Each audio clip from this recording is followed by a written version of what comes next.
ओम शांति। 4/1/2025 बाबा के महावाक्य हैं। बाबा कहते हैं, मीठे बच्चे, तुम अशरीरी बन जब बाप को याद करते हो तो तुम्हारे लिए यह दुनिया ही खत्म हो जाती है। देह और दुनिया भूली हुई है। प्रश्न, बाप द्वारा सभी बच्चों को ज्ञान का तीसरा नेत्र क्यों मिला है?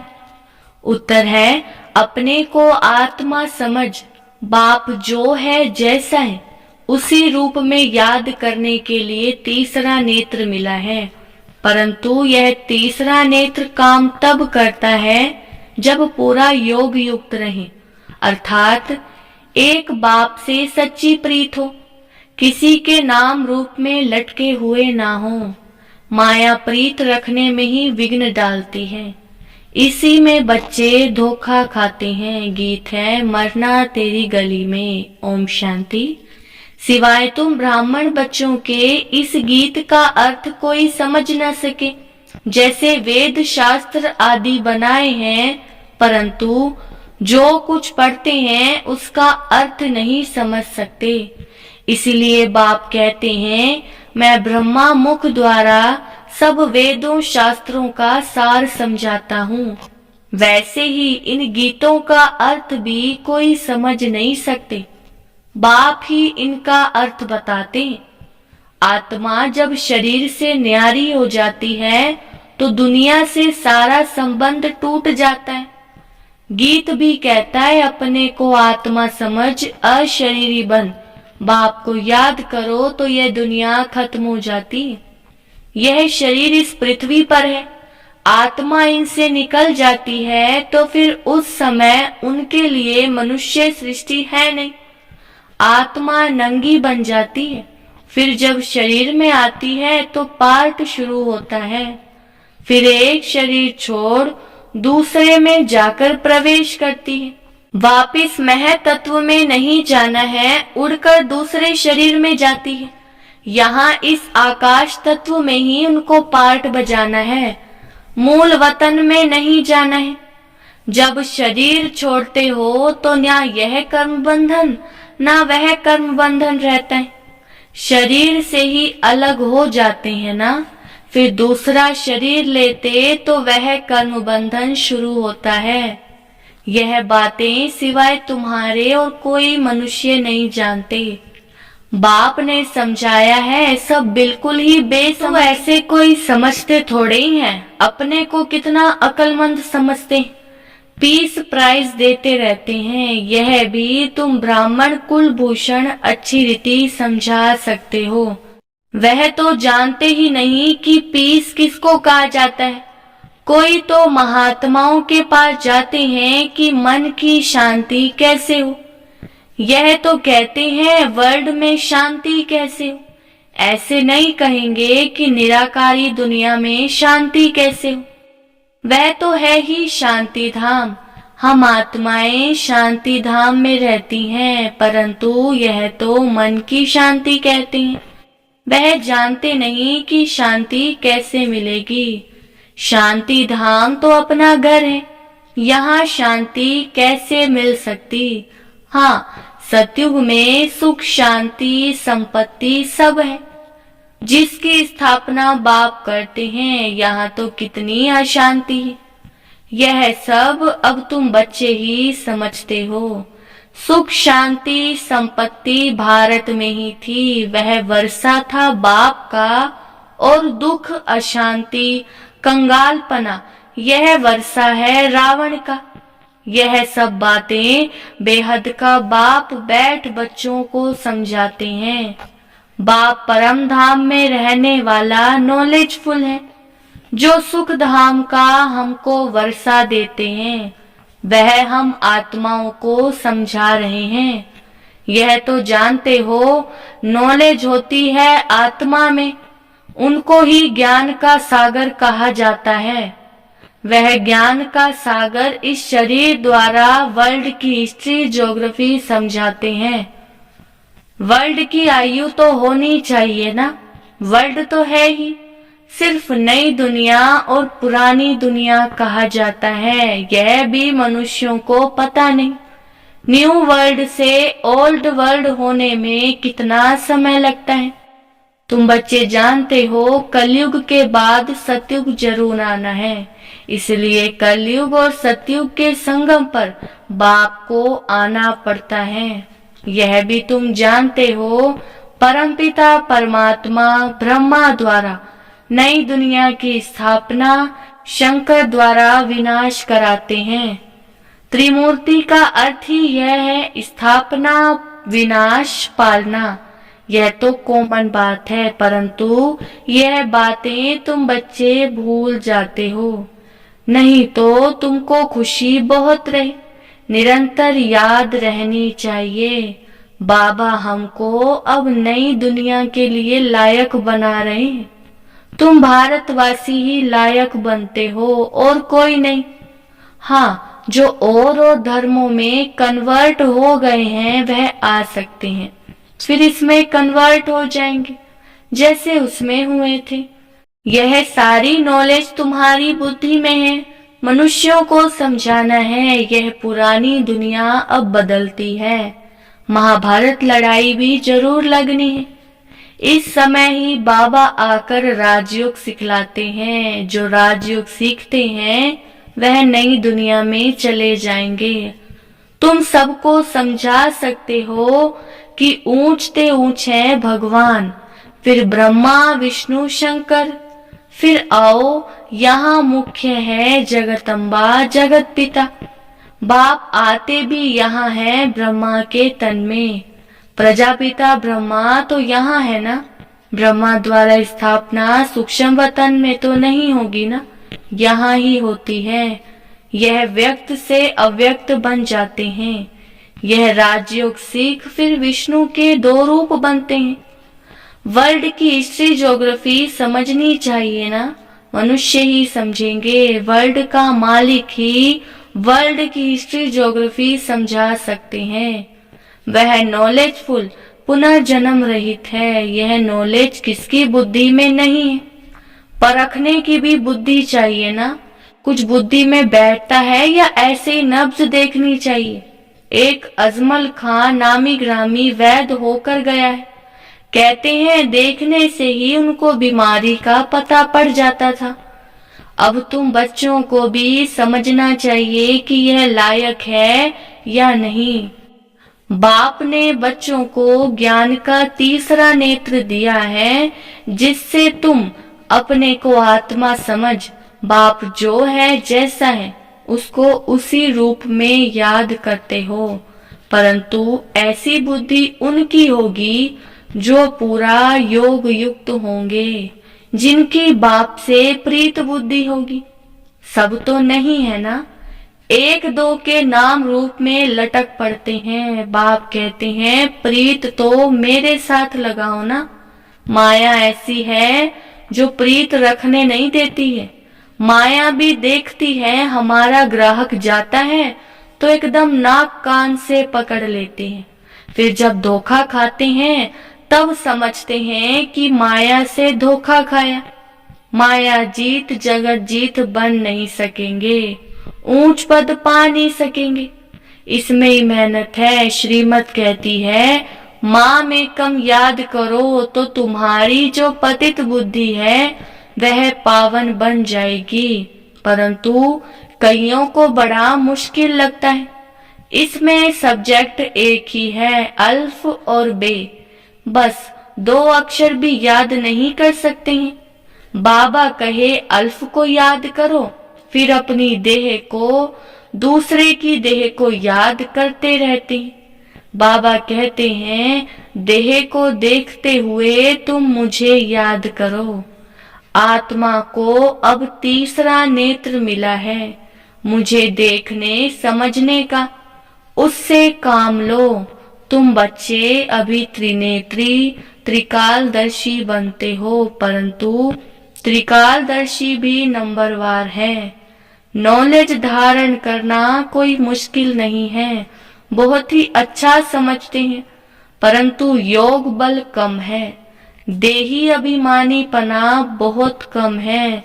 थोड़ी बात में क्रोध गुस्सा आ जाता है, गिरते रहते हैं।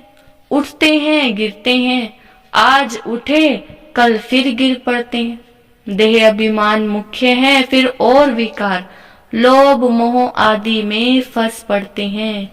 देह में भी मोह रहता है ना, माताओं में मोह जास्ती होता है, अब बाप उससे छुड़ाते हैं।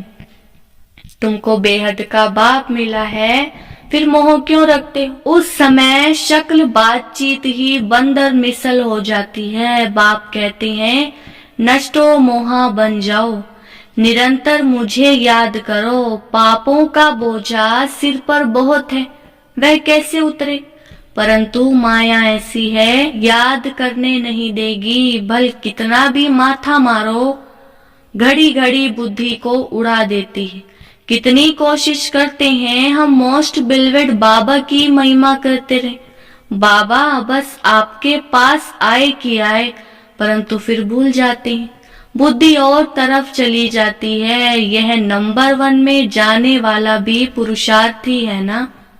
बच्चों की बुद्धि में यह याद रहना चाहिए कि हम गॉड फादरली स्टूडेंट हैं। गीता में भी है, भगवान उवाच, मैं तुमको राजाओं का राजा बनाता हूँ। सिर्फ शिव के बदले श्री कृष्ण का नाम डाल दिया है।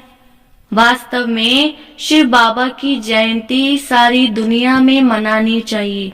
शिव बाबा सबको दुख से लिबरेट कर गाइड बन ले जाते हैं। यह तो सब मानते हैं कि वह लिबरेटर गाइड है, सबका पतित पावन बाप है, सबको शांति धाम सुख धाम में ले जाने वाला है, तो उनकी जयंती क्यों नहीं मनाते हैं?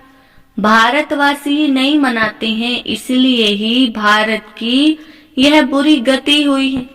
मौत भी बुरी गति से होती है। वह तो बॉम्ब्स ऐसे बनाते हैं, गैस निकला और खल्लास, जैसे क्लोरोफॉर्म लग जाता है।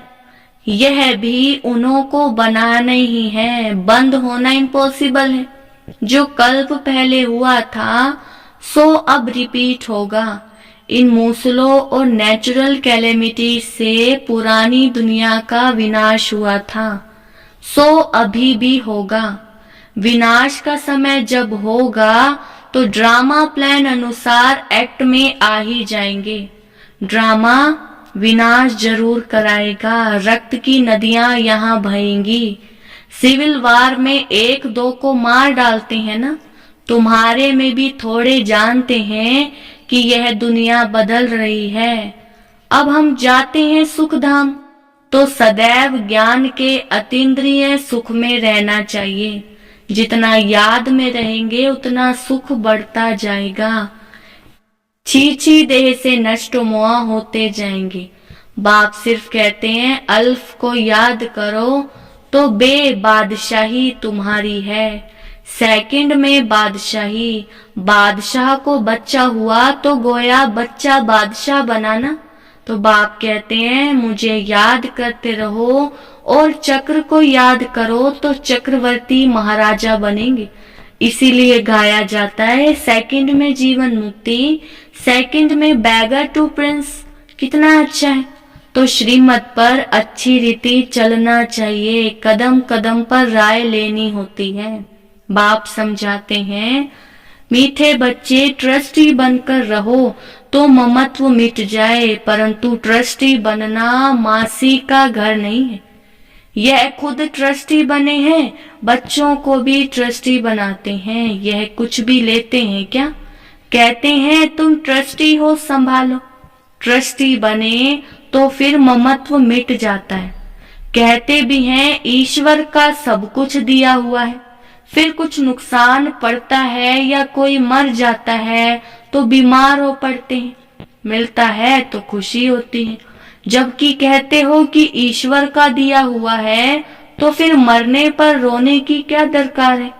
परंतु माया कम नहीं है, मासी का घर थोड़े ही है। इस समय बाप कहते हैं तुमने हमको बुलाया है कि इस पतित दुनिया में हम नहीं रहना चाहते हैं, हमको पावन दुनिया में ले चलो, साथ ले चलो। परंतु इसका अर्थ भी समझते नहीं। पतित पावन आएगा तो जरूर शरीर खत्म होंगे ना, तब तो आत्माओं को ले जाएंगे। तो ऐसे बाप के साथ प्रीत बुद्धि होनी चाहिए। एक से ही लव रखना है, उनको ही याद करना है। माया के तूफान तो आएंगे, कर्मेंद्रियों से कोई विकर्म नहीं करना चाहिए, वह बेकायदे हो जाता है। बाप कहते हैं मैं आकर इस शरीर का आधार लेता हूँ, यह इनका शरीर है ना, तुमको याद बाप को करना है। तुम जानते हो ब्रह्मा भी बाबा, शिव भी बाबा है। विष्णु और शंकर को बाबा नहीं कहेंगे। शिव है निराकार बाप, प्रजापिता ब्रह्मा है साकारी बाप। अब तुम साकार द्वारा निराकार बाप से वर्षा ले रहे हो। दादा इनमें प्रवेश करते हैं तब कहते हैं दादे का वर्षा बाप द्वारा हम लेते हैं। दादा ग्रैंडफादर है निराकार, बाप है साकार। यह वंडरफुल नई बातें हैं ना। त्रिमूर्ति दिखाते हैं परंतु समझते नहीं, शिव को उड़ा दिया है। बाप कितनी अच्छी अच्छी बातें समझाते हैं, तो खुशी रहनी चाहिए। हम स्टूडेंट हैं, बाबा हमारा बाप टीचर सतगुरु है। अभी तुम वर्ल्ड की हिस्ट्री ज्योग्राफी बेहद के बाप से सुन रहे हो, फिर औरों को सुनाते हो। यह 5000 वर्ष का चक्र है। कॉलेज के बच्चों को वर्ल्ड की हिस्ट्री ज्योग्राफी समझानी चाहिए। 84 जन्मों की सीढ़ी क्या है, भारत की चढ़ती कला और उतरती कला कैसे होती है, यह समझाना है। सेकंड में भारत स्वर्ग बन जाता है, फिर 84 जन्मों में भारत नरक बनता है। यह तो बहुत ही सहज समझने की बात है। भारत गोल्डन एज से आयरन एज में कैसे आया है, यह तो भारतवासियों को समझाना चाहिए। टीचर्स को भी समझाना चाहिए। वह है जिस्मानी नॉलेज, यह है रूहानी नॉलेज। वह मनुष्य देते हैं, यह गॉड फादर देते हैं। वह है मनुष्य सृष्टि का बीज रूप, तो उनके पास मनुष्य सृष्टि का ही नॉलेज होगा। अच्छा, मीठे मीठे सिकिलदे बच्चों प्रति माता पिता बाप दादा का याद प्यार और गुड मॉर्निंग। रूहानी बाप की रूहानी बच्चों को नमस्ते। हम रूहानी बच्चों की रूहानी बाप दादा को नमस्ते नमस्ते, गुड मॉर्निंग। धारणा के लिए मुख्य सार। फर्स्ट पॉइंट है, इस छीछी देह से पूरा नष्टो मोहा बन ज्ञान के अतीन्द्रिय सुख में रहना है। बुद्धि में रहे, अब यह दुनिया बदल रही है, हम जाते हैं अपने सुखधाम। दूसरा, ट्रस्टी बनकर सब कुछ संभालते हुए अपना ममत्व मिटा देना है। एक बाप से सच्ची प्रीत रखनी है, कर्मेंद्रियों से कभी भी कोई विकर्म नहीं करना है। वरदान, ब्रह्मा बाप समान श्रेष्ठ ते श्रेष्ठ तस्वीर बनाने वाले परोपकारी भव। विस्तार, श्रेष्ठ स्मृति और श्रेष्ठ कर्म द्वारा तकदीर की तस्वीर तो सभी बच्चों ने बनाई, अभी सिर्फ लास्ट टचिंग है संपूर्णता की, व ब्रह्मा बाप समान श्रेष्ठ ते श्रेष्ठ बनने की। इसके लिए परोपकारी बनो, अर्थात स्वार्थ भाव से सदा मुक्त रहो। हर परिस्थिति में, हर कार्य में, हर सहयोगी संगठन में जितना निस्वार्थपन होगा उतना ही पर उपकारी बन सकेंगे। सदा स्वयं को भरपूर अनुभव करेंगे, सदा प्राप्ति स्वरूप की स्थिति में स्थित रहेंगे, स्वयं के प्रति कुछ भी स्वीकार नहीं करेंगे। स्लोगन, सर्वस्व त्यागी बनने से ही सरलता व सहनशीलता का गुण आएगा। अपनी शक्तिशाली मनसा द्वारा सकाश देने की सेवा करो। यह सकाश देने की सेवा निरंतर कर सकते हो। इसमें तबीयत व समय की बात नहीं है। दिन रात इस बेहद की सेवा में लग सकते हो। जैसे ब्रह्मा बाप को देखा, रात को भी आंख खुली और बेहद की सकाश देने की सेवा होती रही। ऐसे फॉलो फादर करो। जब आप बच्चे बेहद को सकाश देंगे तो नजदीक वाले ऑटोमेटिक सकाश लेते रहेंगे। इस बेहद की सकाश देने से वायुमंडल ऑटोमेटिक बनेगा। अच्छा, ओम शांति।